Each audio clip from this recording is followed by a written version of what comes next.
శ్రీకృష్ణుడు ఎలా జన్మించారో మీకు తెలుసా? శ్రీకృష్ణ జన్మాష్టమి ఎందుకు జరుపుకుంటారో కూడా మీకు తెలుసా? ఈ రోజు కృష్ణ జన్మాష్టమి గురించి తెలుసుకుందాం. వీడియో మిస్ అవ్వకుండా చివరి వరకు చూడండి. ప్రతి ఒక్క కృష్ణుడు భక్తుడు ఈ వీడియో తప్పకుండా చూడాలి. రాజా ఉగ్రసేనుడు మధురా నగరానికి రాజు. ఆయనకి ఇద్దరు పిల్లలు. పుత్రుడి పేరు కంసుడు, పుత్రిక పేరు దేవకి. కంసుడికి తన చెల్లి దేవకి అంటే చాలా ఇష్టం. ఆయనకి చిన్నప్పటి నుండి ఏ లోటు రాకుండా ప్రేమగా చూసుకుంటూ ఉంటాడు. ఉగ్రసేనుడు కంసుడిని రాజులాగా చేద్దాం అని అనుకుంటూ ఉంటాడు. కానీ కంసుడు మధురా నగర ప్రజల్ని హింసిస్తూ బ్రాహ్మణులను చంపుతూ ధనాన్ని దోచుకుంటూ ఉండేవారు. ఇది తెలుసుకున్న ఉగ్రసేనుడు కంసుడితో నువ్వు మధురకు రాజులాగా పడిచావు అని అనడంతో కంసుడు బలవంతంగా తన తండ్రి ఉగ్రసేనుడిని రాజా పదవి నుండి తప్పించి మధురకి రాజు అవుతాడు. అప్పటి నుండి మధుర ప్రజలని మరింత హింసించడం మొదలు పెడతారు. ప్రజలు ఏమీ చేయలేక కంసుడు చెప్పినట్లే వినేవాళ్ళు. అలా మధురలో ఉన్న ప్రతి ఒక్కరు కంసుడిని అసహించుకుంటూ ఉండేవాళ్ళు. కానీ ఒక్క తన ప్రియమైన చెల్లి దేవకి తప్ప పెళ్లి వయసు రావడంతో యాదవ వంశకుడు అయిన వసుదేవుడితో వివాహం నిశ్చయించి వివాహం చేస్తారు. చెల్లి అత్తగారింటికి వెళుతుంటే, చెల్లి నువ్వు నన్ను మరియు ఈ మతాన్ని వదిలి వెళుతుంటే నాకు ఎంతో బాధగా ఉంది చెల్లి, పద మీ అత్తగారింటి వరకు నేను కూడా వచ్చి వదిలి వస్తాను అని మహం బయటకు వచ్చి నడుస్తుండగా ఒక్కసారిగా ఆకాశం అంతా మబ్బులతో నిండిపోయి ఆకాశం నుండి ఒక దివ్యమైన వెలుగు వచ్చి ఒక గొంతు కనబడుతుంది. అదే ఆకాశవాణి. కంస, ఎందుకు నువ్వు ఇంత ఆనందంగా ఉన్నావు? నువ్వు ఇప్పుడు చాలా జాగ్రత్తగా ఉండాలి. నువ్వు సంతోషంగా నీ చెల్లికి పెళ్లి చేశావు, కానీ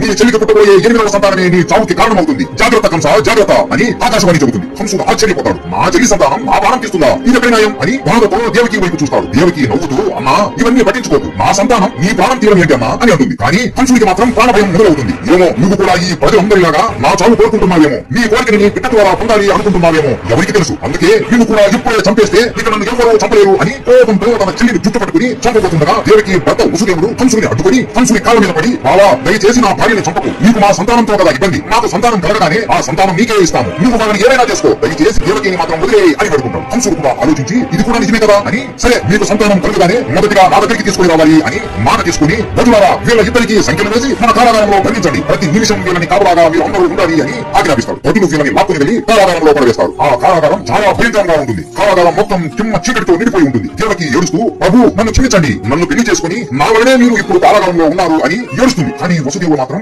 ఏడవకు దేవకి ఏడవకు, ఆ భయవాడు ఎందుకు ఇలా చేశాడు మనకు తెలియదు కదా అని అంటాడు. అలా కొన్ని నెలల తర్వాత దేవకి గర్భవతి అవుతుంది. ఆమెకు సంతోషం కన్నా బాధ ఎక్కువగా ఉంటుంది. తర్వాత ఆమెకి ఒక బిడ్డ జన్మిస్తాడు. ఆ పిల్లవాడి ఏడుగులు విని వధులు అందరూ కంసుడి దగ్గరికి వెళ్లి, రాజావారు దేవకి కొడుకు జన్మించారు అని చెప్తారు. మాట ఇచ్చినట్లే వసుదేవుడు ఏడుస్తూ బిడ్డను తీసుకుని కంసుడి దగ్గరికి వస్తాడు. కంసుడు ఆ బిడ్డను చూసి ఎంతో ఆనందపడతాడు. మనసు లోపల నా చెల్లికి పుట్టిన బిడ్డ అని సంతోషంగా ఉన్నా కూడా బయట మాత్రం నా చెల్లి సంతానం నన్ను చంపుతుంది అని కోపంతో ఉంటాడు. వసుదేవుడు మిమ్మల్ని 8వ సంతానం కదా బాబా చంపేది, ఇప్పుడు ఆ అమాయకులను చంపడం వలన లాభం ఏముంటుంది అని అనగా, ఇది కూడా నిజమే కదా అని, ఇక్కడ నుండి వీరిని తీసుకుని పో అని వదిలేస్తాడు. ఇదంతా నారదుడు చూసి, అమ్మో ఇప్పుడు కంసుడు ఇలా 7 మందిని వదిలేస్తే ఇతనికి పిల్లల మీద ప్రేమ ఎక్కువైపోయి 8వ సంతానాన్ని కూడా వదిలేస్తాడు. అప్పుడు విష్ణువు అనుకున్నది జరగదు అని ఒక ఉపాయం చేసి ఒక కమల పువ్వుని పట్టుకుని కంసుడి దగ్గరికి వెళ్తాడు. కంస ఈ పువ్వు తీసుకో, ఈ కమలంలో మొదటి రేఖ ఏది, చివరి రేఖ ఏది అని అడుగుతాడు. కంసుడు ఆ కమలం వైపు చూస్తూ, ఏంటి చూసినా మొదటి రేఖ లాగానే ఉండే అని సమాధానం చెప్తాడు. ఇప్పుడు అర్థమైంది కదా కంస, ఆ ఆకాశవాణి ఎలా చెప్పిందో ఏమో, ఈ కమలం లాగే నీ ప్రాణం మొదటి సంతానం తీస్తుందో లేక 8వ సంతానం తీస్తుందో ఎవరికి తెలుసు కంస, ఆలోచించు, బాగా ఆలోచించు అని చెప్పి వెళ్ళిపోతాడు. కంసుడు ఆశ్చర్యపోయి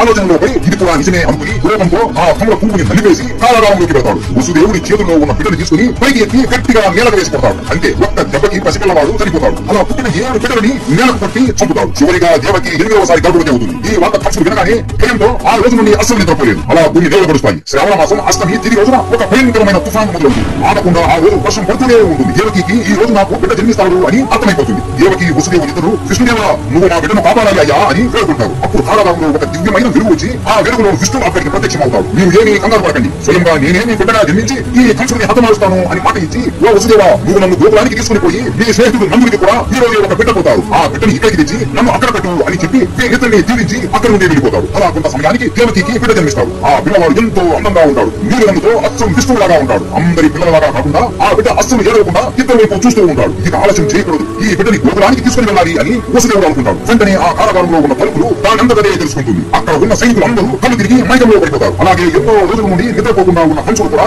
అతి నిద్రలో నిద్రపోతాడు. దేవకి చేతుల్లో నుండి ఆ బిడ్డను తీసుకుని ఒక బుట్టలో పెట్టి సైనికులు పడిపోయిన మార్గంలోని నడుచుకుంటూ కారాగారం బయటకు వస్తాడు. వర్షం ఆగకుండా పొలలాగా వర్షం పడుతూనే ఉంటుంది. ఊరును మేకులలో ఎక్కడ ప్రళయం వస్తుందో అన్నంత భయంకరంగా వర్షం పడుతుంది. వసుదేవుడు కృష్ణుడు ఉన్న ఆ బిడ్డను పట్టుకుని గోకులం వైపు వెళ్తాడు. గోకులానికి వెళ్ళాలి అంటే సముద్రం దాటుకుని వెళ్ళాలి. ఆ సముద్రం చూస్తే అలలతో పొంగుతూ ఉంటుంది. అప్పుడు వసుదేవుడు విష్ణువు నామం జపిస్తూ కృష్ణుడు ఉన్న బుట్టని తల మీద పెట్టుకుని సముద్రం మీద నడుచుకుంటూ వెళ్తాడు. వర్షం కృష్ణుడి మీద పడుతుండడం చూసిన లాసకి సర్పం అక్కడికి వచ్చి తన పడవను విప్పి ఒక పురుగులాగా వెనకాలే వస్తూ ఉంటుంది. సముద్రం ఎలాగైనా ఒక్కసారి నా కృష్ణుడు పాదాలని తాకాలి అని ఉప్పొంగుతూ ఉంటుంది. అలా వసుదేవుడు ముఖం వరకు నీళ్లు వచ్చేస్తాయి. ఒక్కసారి సముద్రం కృష్ణుడి పాదాలని కూడా తాకుతుంది. తాకిన వెంటనే సముద్రం 2 భాగాలుగా విడిపోయి వసుదేవుడికి మార్గం ఇస్తుంది. వసుదేవుడు కృష్ణుడిని పుట్టులో పెట్టుకుని అలా సముద్రాన్ని తాగేసి గోకులానికి వెళ్లి నందుడి ఇంటికి వెళ్తాడు. నందుడి భార్య యశోదాదేవికి ఒక ఆడపిల్ల జన్మిస్తుంది. నందుడు ఆనందంగా బయట కూర్చొని ఉంటాడు. వసుదేవుడిని చూడగానే నందుడు లోపలికి తీసుకుని వెళ్లి మొత్తం విషయం తెలుసుకుంటాడు. వసుదేవుడు ఇలా చెబుతాడు, ఈ బిడ్డ విష్ణు స్వరూపం, నువ్వు ఈ బిడ్డని జాగ్రత్తగా పెంచాలి నందా, ఈ బిడ్డనే ఆ కంసుడిని హతమారుస్తాడు అని చెబుతాడు. నందుడు కృష్ణుడిని పడుకుని ఉన్న యశోదాదేవి పక్కన పెట్టి ఆ ఆడబిడ్డని వసుదేవుడికి ఇస్తాడు. వసుదేవుడు ఆ ఆడపిల్లని తీసుకుని మళ్ళీ కారాగారానికి వెళ్ళిపోతాడు. వెంటనే ఆ కారాగారం తలుపులు మూసుకుని భటులు కూడా నిద్ర నుండి లేస్తారు. ఇలా ఎదుర్కొంటున్న ఆ భటులు పరిగెత్తుకుంటూ వెళ్ళి కంసుడికి చెప్పగా